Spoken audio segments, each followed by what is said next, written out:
Joseph गैरिबल्डी एक सच्चे नायक और देशभक्त थे। उनके जीवन का मुख्य और एकमात्र उद्देश्य मातृभूमि इटली की स्वतंत्रता को प्राप्त करना था। इटली के लिए उनका प्रेम संतों की भक्ति के समान गहरा था। गैरिबल्डी ने इटली के राष्ट्रीय एकीकरण में महत्वपूर्ण योगदान दिया था। गैरिबल्डी का जीवन परिचय।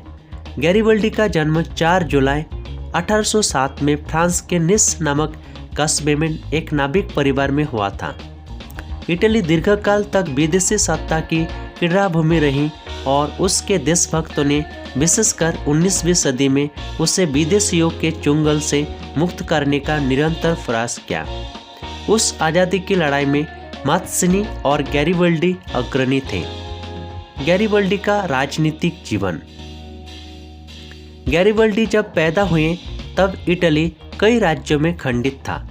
1833 में उन्होंने यंग इटली नाम के राष्ट्रवादी क्रांतिकारी संगठन के साथ नाता जोड़ा, लेकिन एक असफल विद्रोह के बाद उन्हें इटली छोड़ना पड़ा। फिर उन्होंने दक्षिण अमेरिका में कई विद्रोह और लड़ाइयों में हिस्सा लिया। दक्षिण अमेरिका के उरुग्वे में उसने इतालवी सेना का निर्माण कर वहां के विद्रोह में सफल भाग लिया।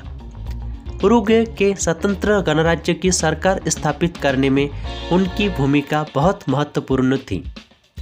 उरुग्वे की मुक्ति सुनिश्चित करने का श्रेय गैरिबल्डी को दिया गया था। इटालियन एकता आंदोलन में गैरिबल्डी का योगदान।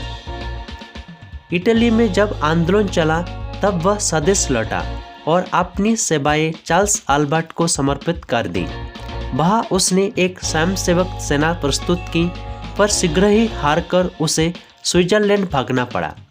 गैरिबल्डी ने जिस सेना का गठन किया उसे रेड शर्ट के नाम से जाना जाता था।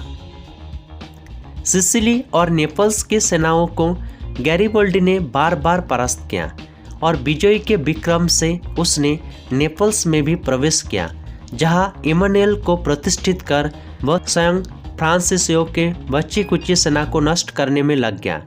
इटली में जो नई सरकार बनी उसका विधाता कावूर था। उसके सैनिक के प्रति कावूर और उसकी सरकार की अरुचि तथा उदासीनता के कारण गैरिबल्डी उनसे चिढ़ गया। शीघ्र ही रोम पर उसने चढ़ाई की, पर वह कैद कर लिया गया। यद्यपि उस कैद से उनका तत्काल छुटकारा हो गया। अब तक गैरिबल्डी के बलिदानों की ख्याति सर्वत्र पहुंच गई और उसका शौर्य सहारा जाने लगा था। इसके बाद वह कैप्रेरा द्वीप पर शैक्षिक निर्वासन में चला गया। गैरिबल्डी का मूल्यांकन। अपना समस्त जीवन मातृभूमि की सेवा में बिताते हुए 2 जून 1882 को 75 वर्ष आयु में अपनी अंतिम सांस ली।